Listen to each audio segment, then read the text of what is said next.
Bienvenidas, mentes curiosas. ¿Alguna vez os habéis preguntado cómo sería hoy nuestro mundo si Adolf Hitler hubiera ganado la Segunda Guerra Mundial? ¿El sistema nazi era una maquinaria capaz de imponerse en el orden mundial o habría estado condenada a su propia autodestrucción en muy poco tiempo? ¿Qué habría pasado con países como Inglaterra, España o Japón? ¿Y con los países iberoamericanos? ¿Tenía planeado Hitler invadirlos también?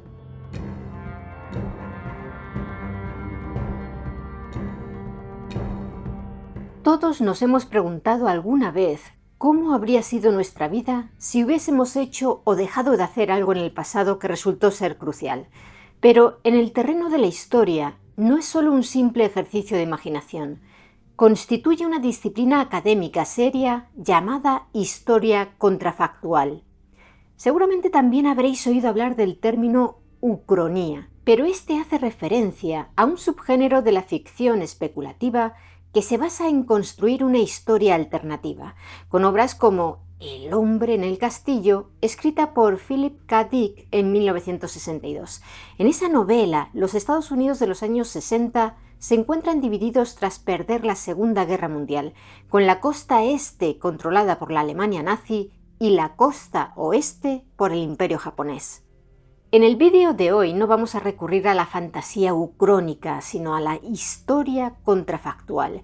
Y lo primero que vamos a analizar es si realmente el mundo estuvo a punto de ver cómo Adolf Hitler le daba la victoria a los países del eje en la Segunda Guerra Mundial.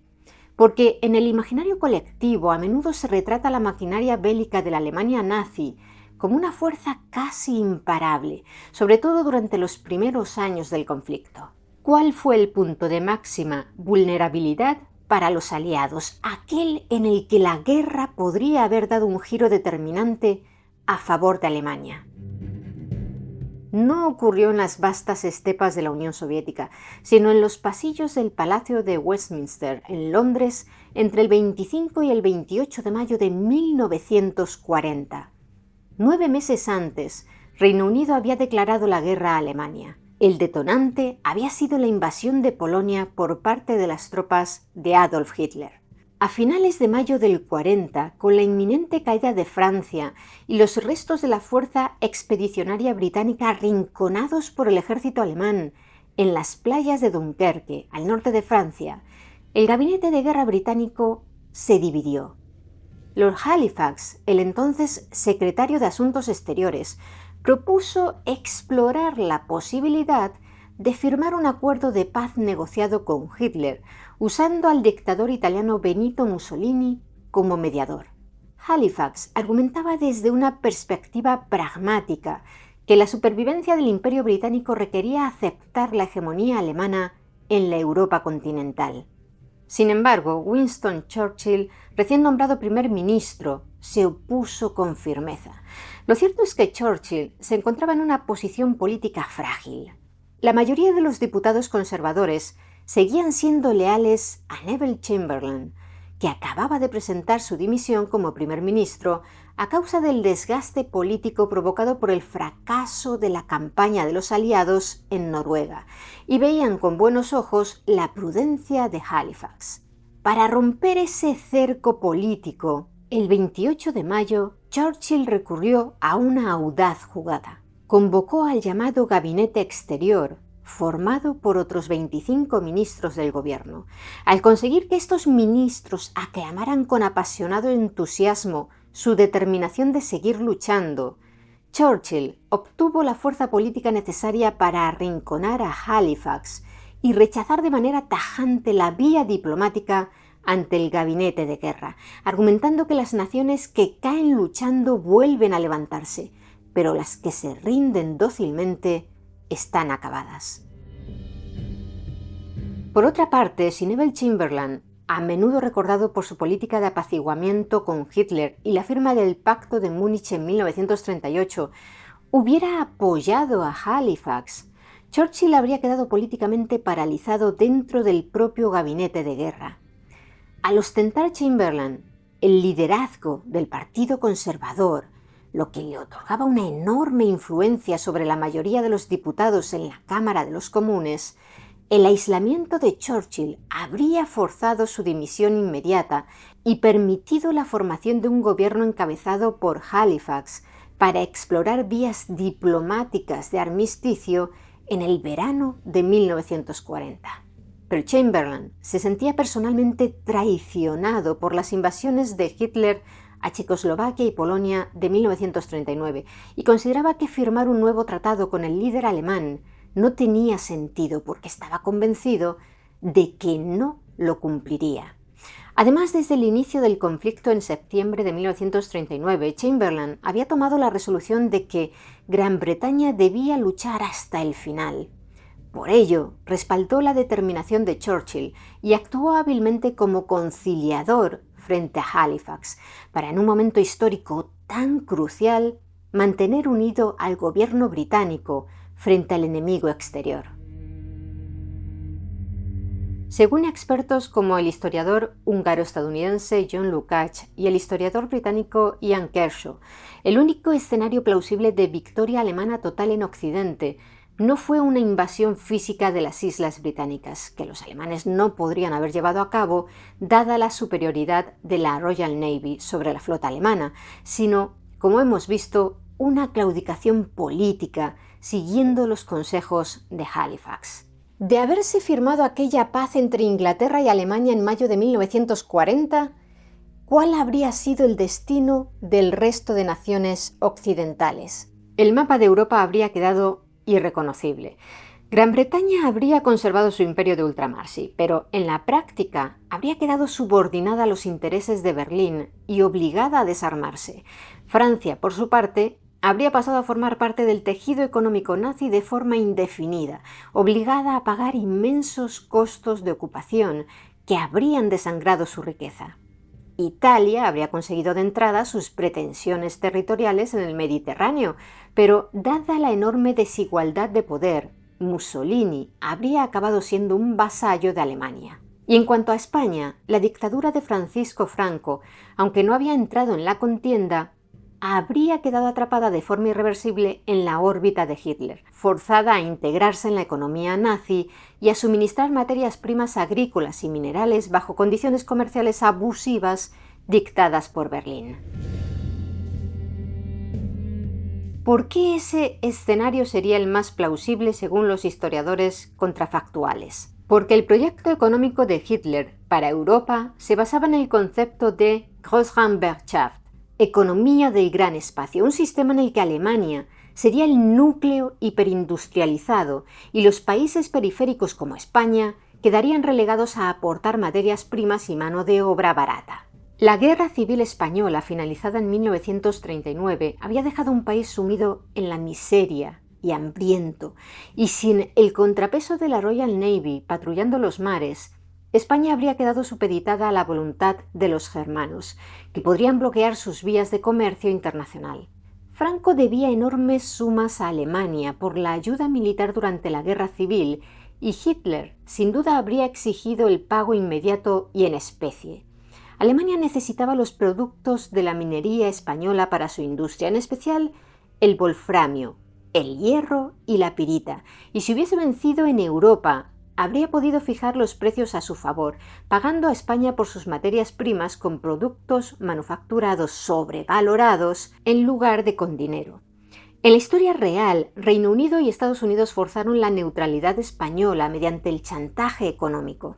En enero de 1944 bloquearon el suministro de petróleo al régimen de Franco y solo permitieron reanudar el comercio marítimo a través del Atlántico a cambio de que el estratégico wolframio español no cayera en manos de los alemanes, quienes lo codiciaban para endurecer el acero y así poder fabricar blindajes y munición perforante.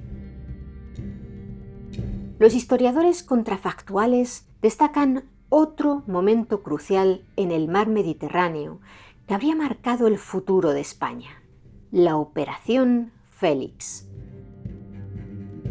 ¿Y si tras la caída de Francia Franco hubiese cedido las pretensiones de Hitler en la famosa entrevista de Hendaya en octubre de 1940?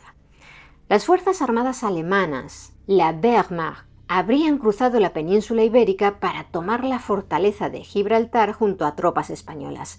Ese plan, programado por los alemanes para el 10 de enero del 41, tenía el nombre en clave de Operación Félix.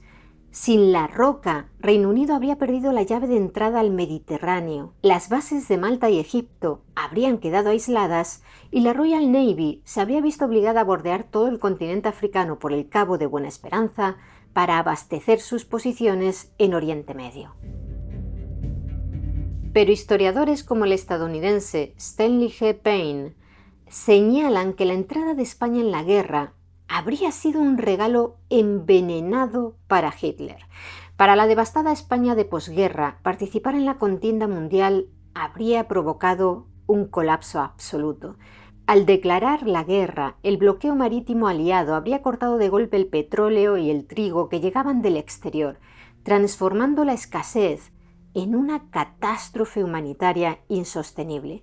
Además, los miles de kilómetros de costas ibéricas habrían quedado expuestos a invasiones angloestadounidenses, obligando a Berlín a desviar decenas de divisiones blindadas para defender España y el norte de África y desgastando así los recursos del Reich mucho antes de iniciar la invasión de la Unión Soviética.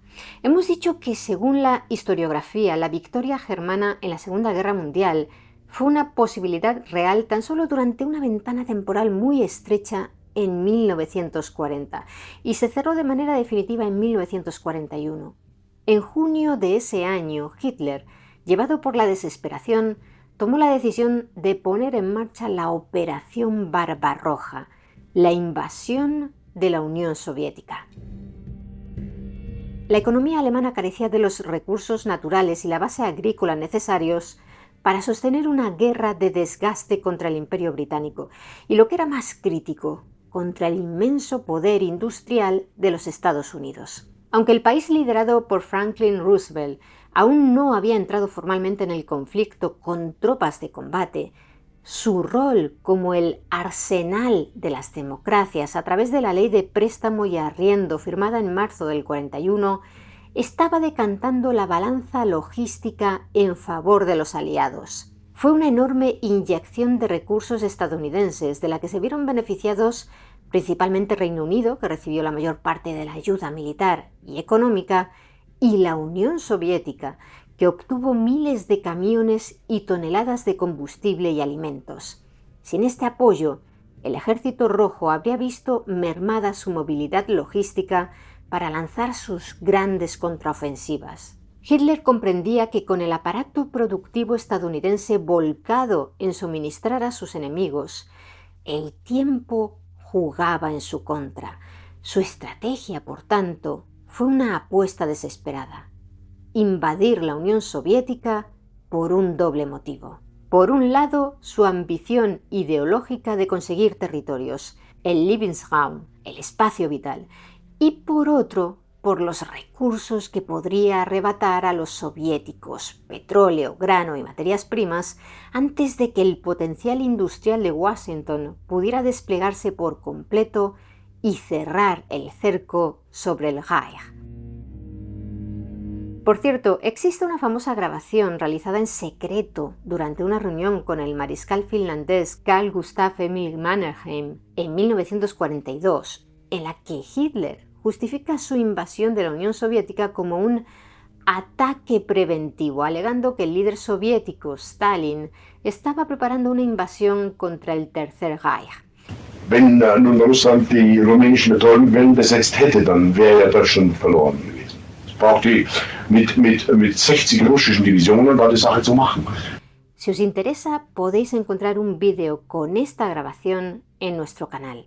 Pero hay que tener en cuenta que lo que Hitler le contaba a Mannerheim no era un informe confidencial de la inteligencia alemana, sino su estrategia diplomática para engañar a un aliado. Al presentar la Operación Barbarroja como un acto defensivo, el austriaco, nacionalizado alemán en 1932, intentaba calmar las dudas del finlandés al transformar una guerra de colonización ideológica, diseñada para esclavizar y vaciar el este de Europa, en una supuesta cruzada de salvación para todo el continente europeo.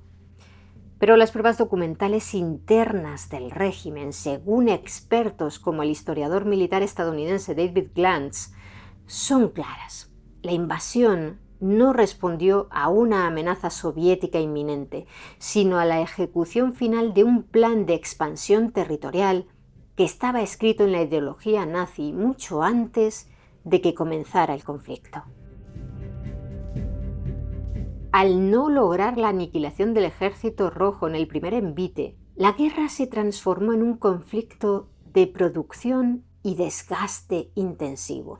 Y a partir de diciembre del 41, con la entrada de Estados Unidos en la contienda tras el ataque de Japón a Pearl Harbor en Hawái, la coalición aliada superó a las potencias del eje en una proporción abrumadora y una victoria en el conflicto se volvió prácticamente imposible.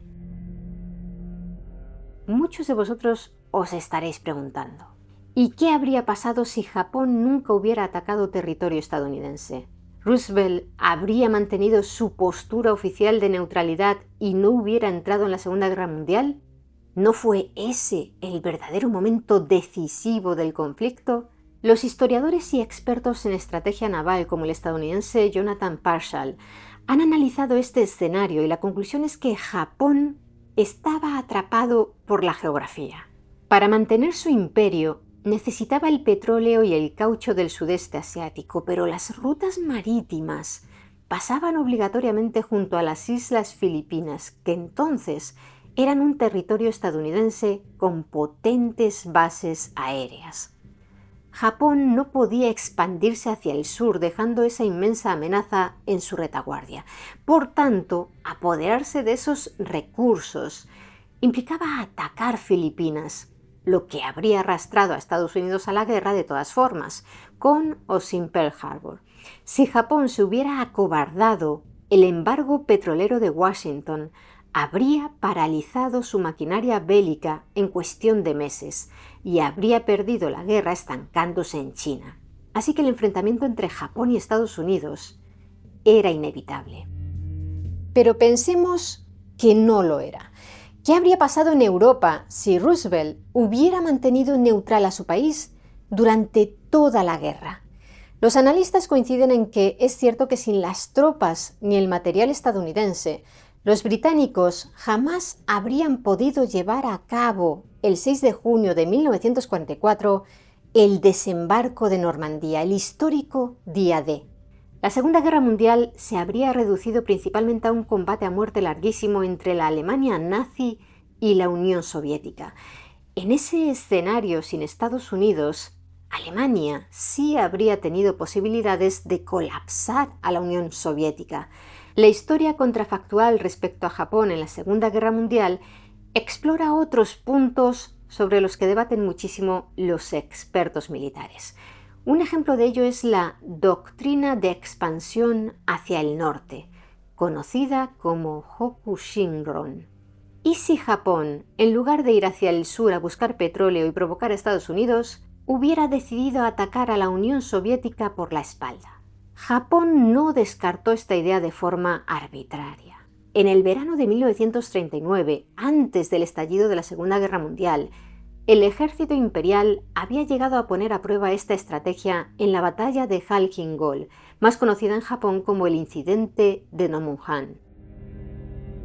En aquellas estepas mongolas, las fuerzas soviéticas bajo el mando de Georgi Zhukov, que pocos años después dirigiría las victorias clave que frenaron el avance nazi y llevaron a la caída de Berlín, aplastaron a las fuerzas japonesas en unas disputas fronterizas entre Manchuria, controlada por Japón, y Mongolia, aliada de la Unión Soviética.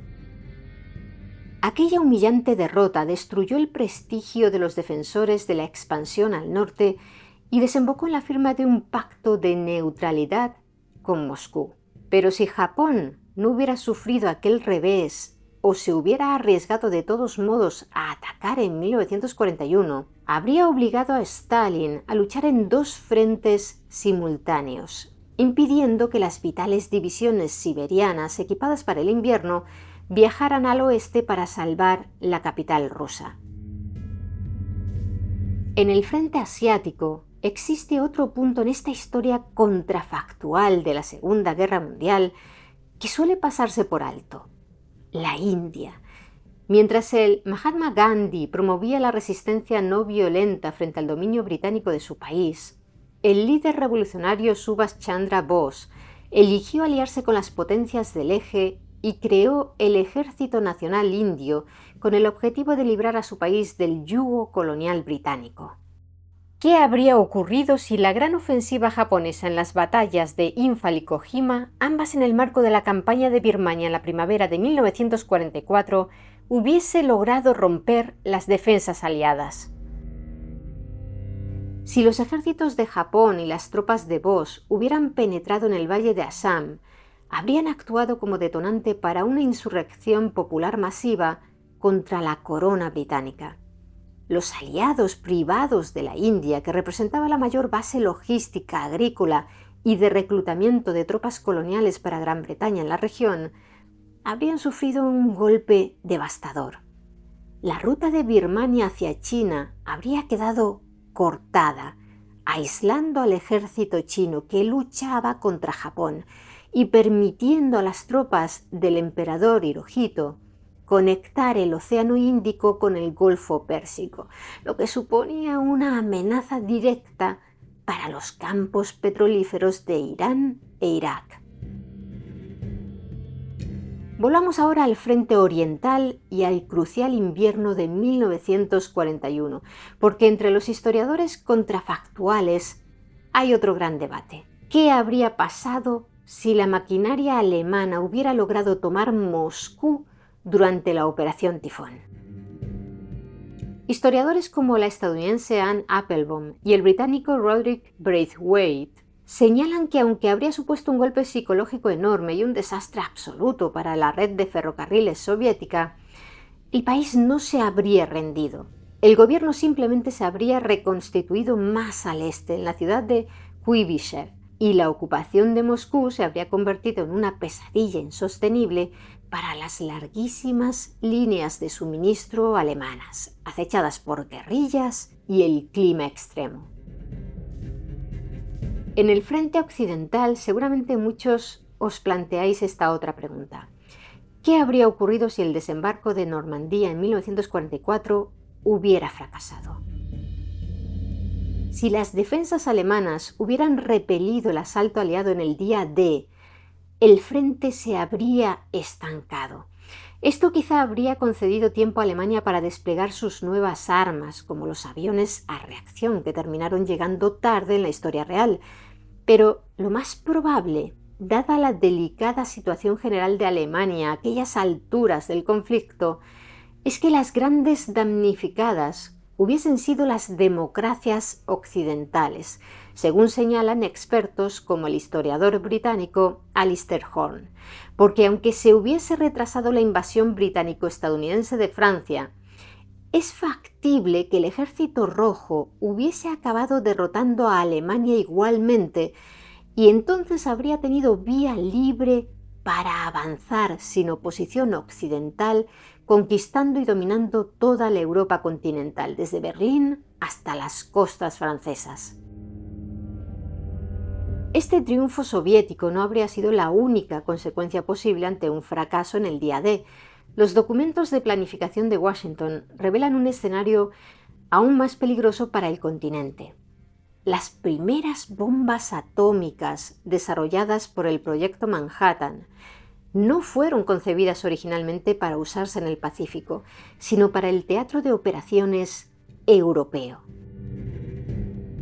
Si la contienda en Europa se hubiera estancado, los primeros artefactos nucleares de uranio y plutonio terminados en el verano de 1945 no habrían sido lanzados sobre las ciudades japonesas de Hiroshima y Nagasaki, sino sobre centros industriales y de transporte alemanes como Berlín, Essen, Ludwigshafen o Mannheim. En ese escenario de guerra prolongada, la Alemania nazi se habría convertido en el primer objetivo atómico de la historia. Todo esto nos lleva a otra pieza interesante de esta historia contrafactual. porque según los expertos, si Alemania hubiera vencido en Rusia y Japón en el Pacífico, las potencias del eje habrían terminado chocando entre sí. A principios de 1942, ambas potencias firmaron un acuerdo dividiendo Asia a lo largo del meridiano 70 Este, una frontera que partía en dos a la Unión Soviética y bajaba hasta la India británica. Para Japón, todo lo que quedara al este sería su imperio asiático.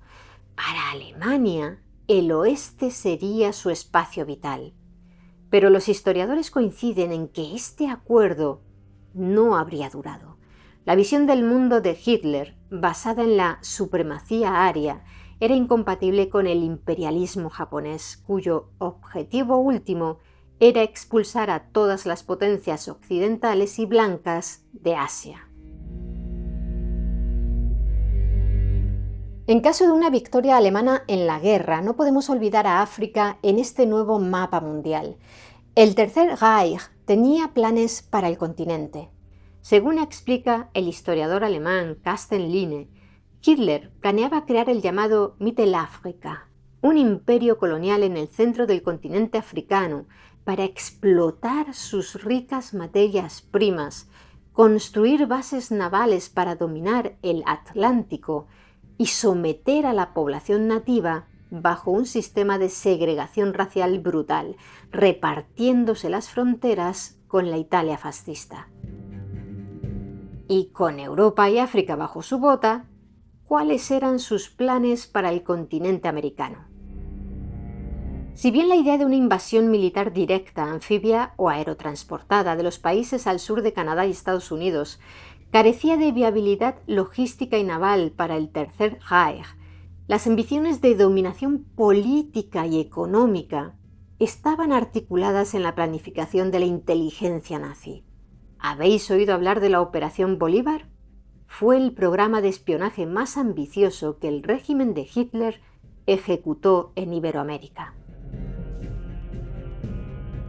Bajo el control del Sicherheitsdienst, el servicio de inteligencia de las SS, esta red operó entre 1940 y 1945, tejiendo una telaraña de influencia que iba mucho más allá de la simple recopilación de información. El objetivo central era establecer comunicaciones clandestinas por radio desde su centro de control en Argentina hacia Berlín, así como un sistema paralelo de correos que empleaba buques mercantes neutrales para enviar informes de inteligencia en formato físico. El arquitecto principal fue Johannes Siegfried Becker, enviado a Buenos Aires en mayo de 1940 con la orden inicial de organizar sabotajes industriales. Su misión era destruir con explosivos las grandes plantas procesadoras de carne y la red de ferrocarriles de Argentina para cortar el suministro de alimentos que el país sudamericano enviaba a Gran Bretaña. Sin embargo, los diplomáticos alemanes en el país, gobernado en aquella época por regímenes conservadores, años antes de que Juan Domingo Perón asumiera la presidencia, protestaron contra este plan. Se dieron cuenta de que un incidente diplomático precipitado o un atentado terrorista destruiría la neutralidad argentina y además podría provocar que Estados Unidos interviniera directamente en la guerra. Tras desestimarse las acciones de sabotaje por las protestas de la diplomacia alemana, la directiva se concentró en el espionaje estratégico. Aunque la red intentó afianzarse en Brasil, el rápido desmantelamiento de sus estaciones por la policía brasileña en 1942 obligó a Becker a consolidar el centro de mando en Argentina, desde donde coordinó transmisiones de radio clandestinas hacia Chile y Paraguay para monitorear el tráfico marítimo del Atlántico Sur y el envío de materias primas hacia Gran Bretaña. Los intereses nazis en la región se dividían en tres niveles de prioridad. Argentina y Chile, debido a su neutralidad permisiva, suponían el área de mayor interés.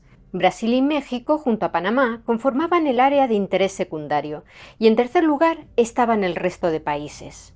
La red no solo buscaba datos para coordinar los ataques de los submarinos en el Atlántico Sur, sino también garantizar un flujo de materiales estratégicos vitales como platino, mica y diamantes industriales que Alemania necesitaba para su industria bélica y que estaban sometidos al férreo bloqueo británico.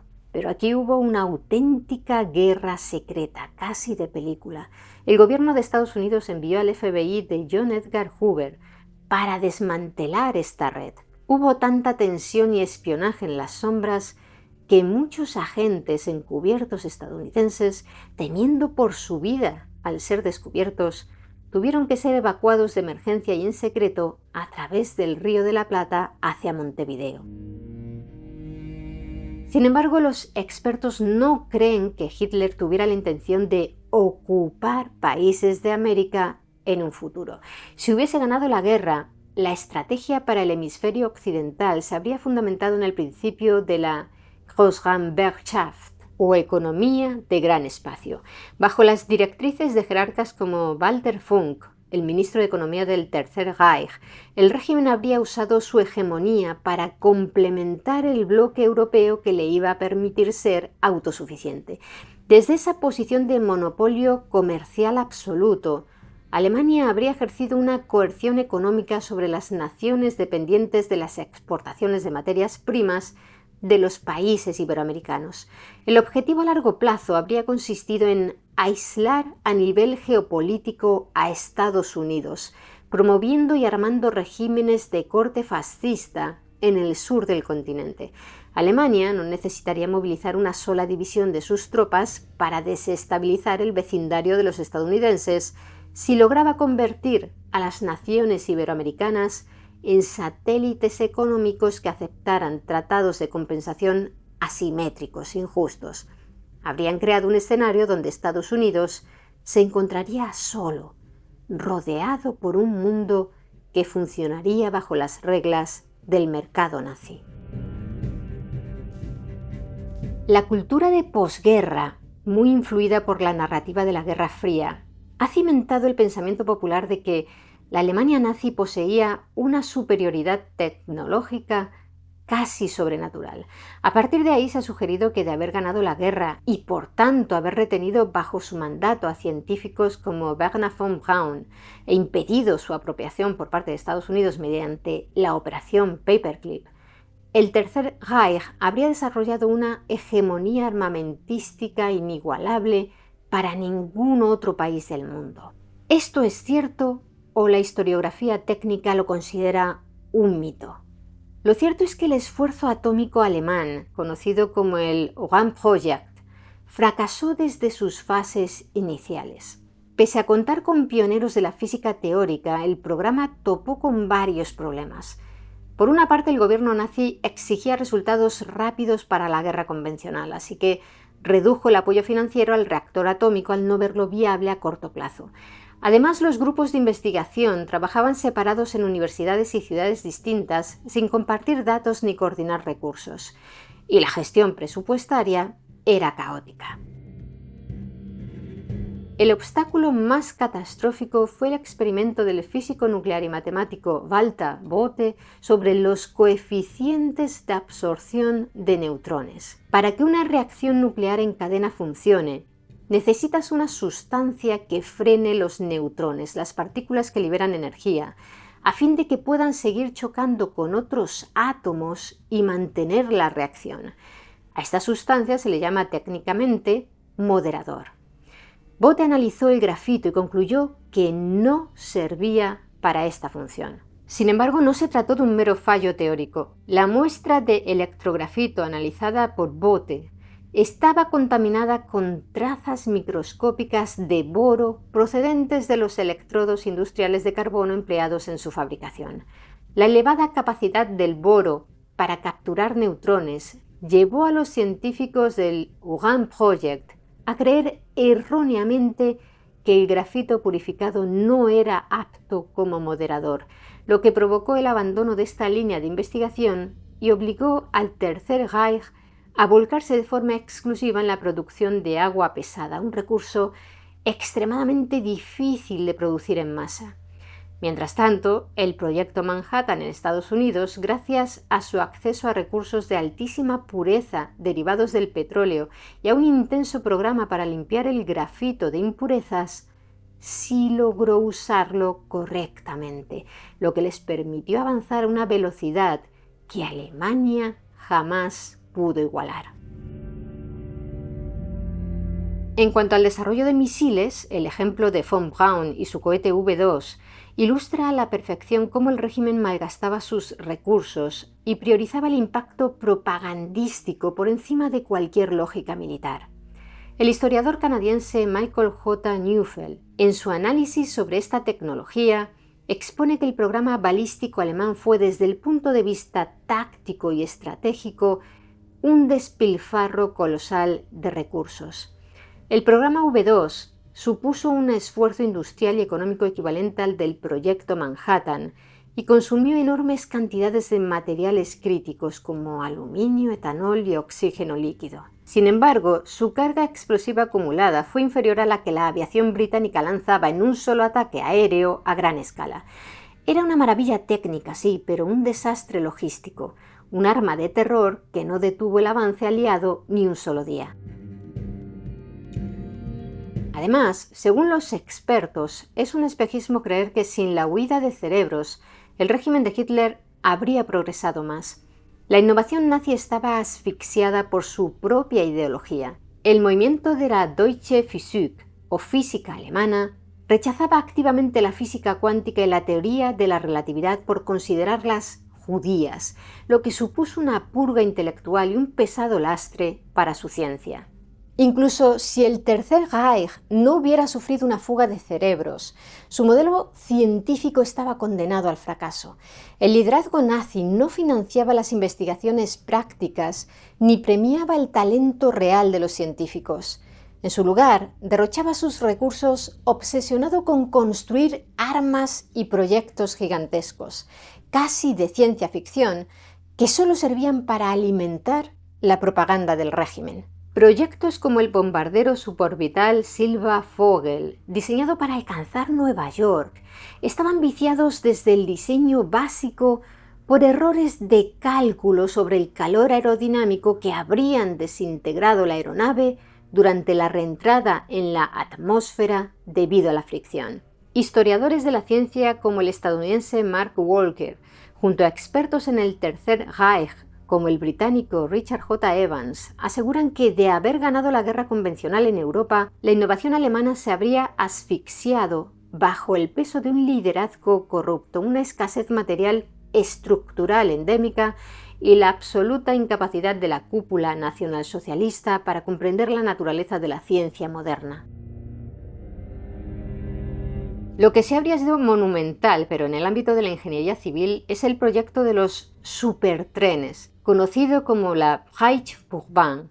El historiador alemán Anton Joachim Stahler documentó cómo Hitler ordenó diseñar una red de ferrocarriles de vía ultra ancha de 3 metros, el doble de lo normal. Estos trenes de 2 pisos iban a ser como transatlánticos sobre ruedas, moviéndose a 200 km por hora. Equipados con cines, baños y restaurantes. Estaban diseñados con un fin muy específico: transportar a cientos de miles de colonos alemanes hacia el este y traer de vuelta las riquezas agrícolas saqueadas de la Unión Soviética. Sin embargo, es un error imaginar que el Tercer Reich habría podido ser una potencia estable en tiempos de paz. Según historiadores como el británico Adam Tooze y el alemán Gott Sally, la economía nazi no funcionaba como la de un país normal. Funcionaba en esencia como una estafa piramidal a gran escala. Ali, en su investigación titulada La utopía nazi, define al nacionalsocialismo como una dictadura complaciente que compró el apoyo de su población mediante sobornos materiales constantes. Pero, ¿de dónde salía el dinero? No de la productividad, sino del saqueo. El régimen evitó que los ciudadanos alemanes sintieran el peso fiscal de la guerra mediante un expolio transnacional, el robo corporativo a la población judía, la extorsión a los países ocupados y el envío masivo de bienes robados a los hogares alemanes. Y aquí está el punto clave que señala Tooss. Esta cleptocracia era insostenible en un contexto de paz. Llegados a este punto es normal preguntarse, ¿por qué iba a fracasar si otros imperios a lo largo de la historia se han mantenido durante siglos a base de saquear a los pueblos conquistados? A diferencia de los imperios de la antigüedad, el Tercer Reich financió su maquinaria bélica con dinero ficticio y una deuda insostenible. Para pagar a los fabricantes de armas, utilizaron las famosas letras MIFO, unos pagarés emitidos por una empresa pantalla cuyo nombre abreviado era precisamente MIFO, que permitían al gobierno comprar armamento en secreto sin que el gasto apareciera en los presupuestos del Estado. De ese modo camuflaban su rearme al tiempo que lograban una financiación infinita e insostenible. Crearon una deuda paralela gigantesca que en la práctica era una burbuja imposible de pagar a menos que ganaran una guerra y saquearan a los países conquistados. Pero el saqueo industrial no es renovable. Si confiscas y arrasas los recursos de un país sometido, destruyes su capacidad de producir riqueza en el futuro. A esto hay que sumarle que el dogmatismo racial del régimen boicoteó su propia capacidad económica al perseguir, esclavizar y asesinar a millones de personas, lo que además avivó movimientos de resistencia y sabotajes continuos en los territorios ocupados que drenaban sin parar los recursos de Berlín. En un escenario donde Hitler hubiera ganado, se habría enfrentado a un muro económico. Según coinciden Tooss y Richard J. Evans, sin nuevos territorios que absorber para inyectar liquidez, la economía del Tercer Reich habría terminado asfixiada. La burbuja inflacionaria del Reichsmark habría estallado, desmantelando la fachada de opulencia nazi y exponiendo la miseria que el saqueo había ocultado durante años. Según los expertos, el Reich de los 1000 años no habría tenido economía para durar ni una década más. Más allá de los discursos sobre el espacio vital, el nuevo orden que el nazismo planeaba implementar en Europa no era una utopía. El plan maestro para la Europa del Este se llamó Generalplan Ost, diseñado bajo los auspicios de Heinrich Himmler y ejecutado por agrónomos como Konrad Meyer. Este documento no era solo una lista de deseos, sino una guía burocrática para el genocidio sistemático. El objetivo era vaciar el este de Europa mediante la deportación masiva, la limpieza étnica y el trabajo esclavo, para luego repoblar esas tierras con colonias de alemanes. Para lograrlo sin tener que movilizar recursos extra, el régimen diseñó el llamado Plan del Hambre.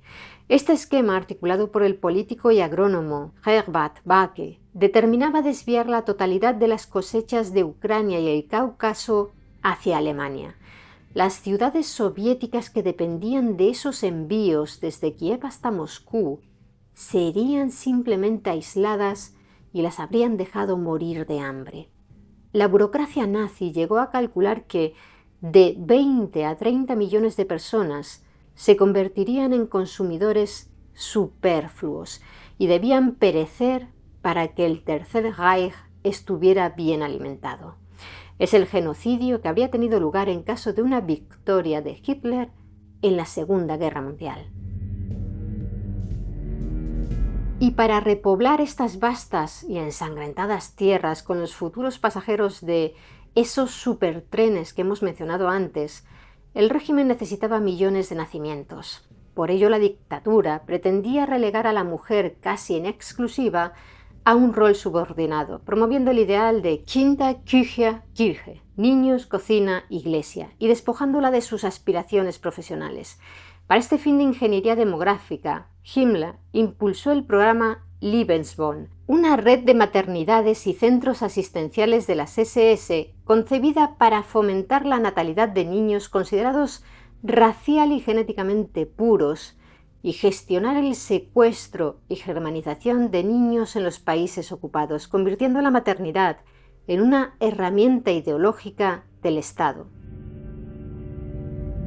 Por otra parte, tenemos la megalomanía arquitectónica de Hitler y su arquitecto, Albert Speer. Para consolidar su dominio, planeaban demoler Berlín y construir Germania, una capital mundial a una escala que anulaba al individuo. Hitler quería edificios tan grandes que intimidaran psicológicamente a cualquier ciudadano, con una avenida de 5 kilómetros de longitud, un arco de triunfo de 117 metros de altura, el de París mide 49 metros, y un edificio con la cúpula más grande del mundo, de 290 metros de altura y 250 de diámetro. Por cierto, respecto a ese edificio central, la Volkshalle, aunque la cultura popular ha difundido el mito de que al ser tan grande con capacidad para 150.000 personas, la acumulación de aliento y condensación humana habría provocado lluvias interiores bajo su gigantesca cúpula, los estudios de ingeniería señalan que el proyecto contaba con diseños de ventilación forzada. El desafío insuperable era en realidad la geología de Berlín.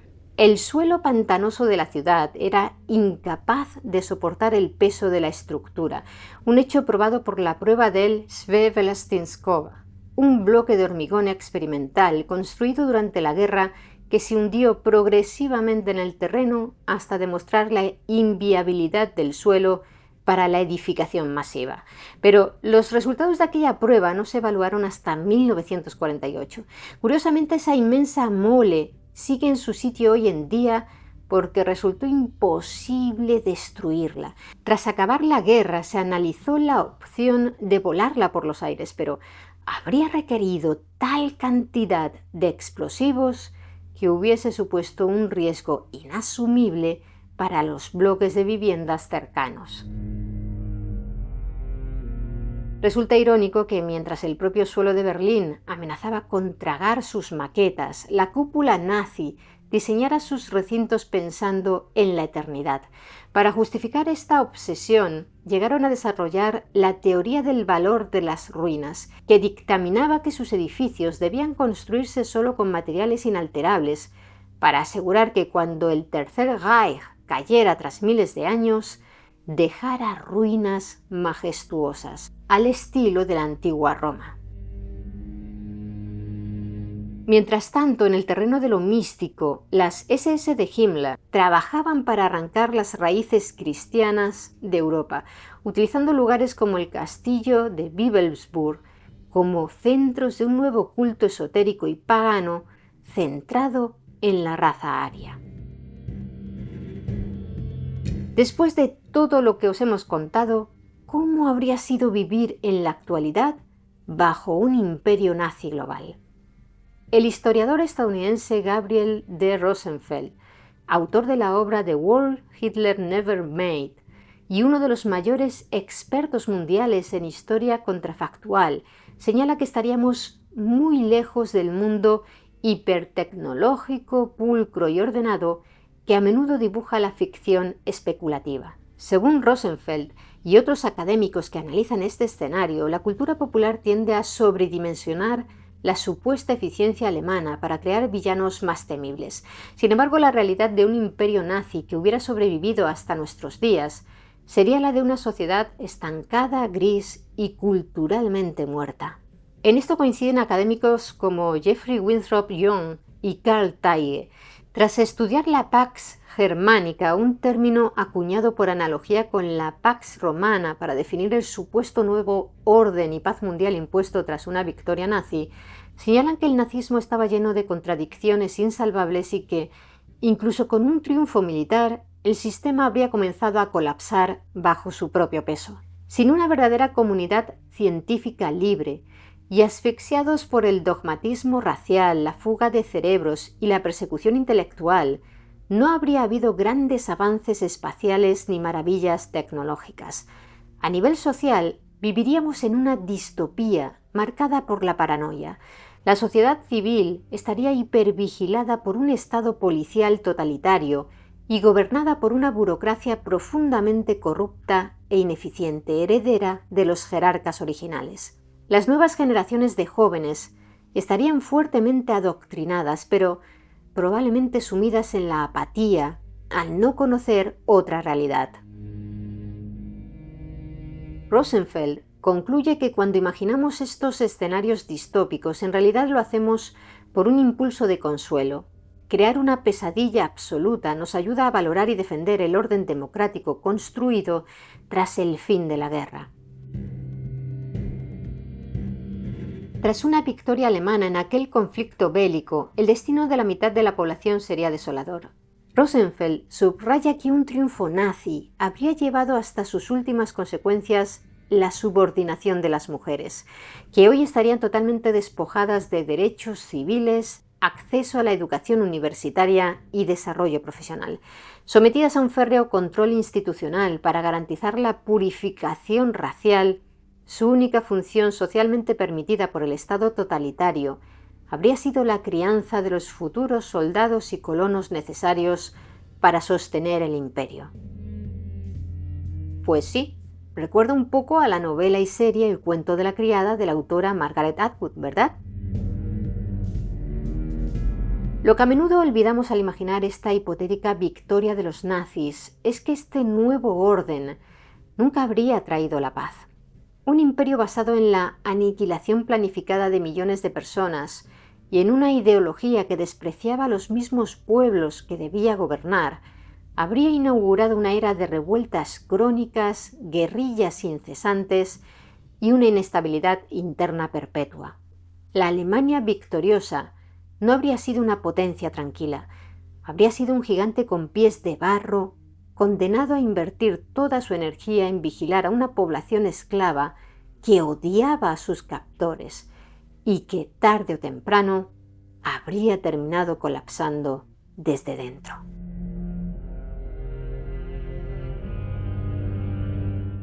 ¿Y vosotros qué opináis? ¿Cómo pensáis que sería hoy nuestro mundo si Adolf Hitler hubiera ganado la Segunda Guerra Mundial? Me gustaría que nos lo contarais abajo en los comentarios.